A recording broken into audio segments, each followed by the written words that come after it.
ఎండు ద్రాక్ష లేదా కిస్మిస్ అని చెప్పుకున్నాం కదా, కిస్మిస్లో ఆర్జినిన్ అనేటువంటి ఒక అమినో యాసిడ్ ఉంటుందన్నమాట.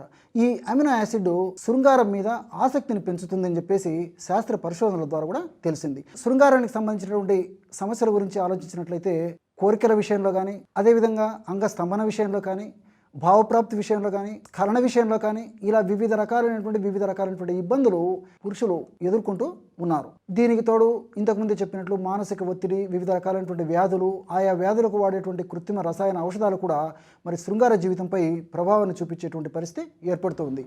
ఇక్కడ మరొక విషయం కూడా మీరందరూ తెలుసుకోవాలి. ఉదాహరణకి చక్కగా తృప్తికరంగా, ఆనందంగా, ఆహ్లాదంగా శృంగార జీవితాన్ని గడిపేటువంటి భార్యాభర్తలు కూడా ఒక్కొక్కసారి భర్తకి ఒత్తిడి ఎక్కువ కావడం కానీ, భర్తకి నీరసము, నిస్త్రణ ఇలాంటివి ఉన్నప్పుడు కానీ, వివిధ రకాలైనటువంటి మానసిక వేదనకు, అశాంతకు గురై వివిధ రకాలైనటువంటి రుగ్మతలకు కూడా గురయ్యేటువంటి పరిస్థితి ఈరోజు నాగరిక సమాజంలో మానవులకు కలుగుతుంది.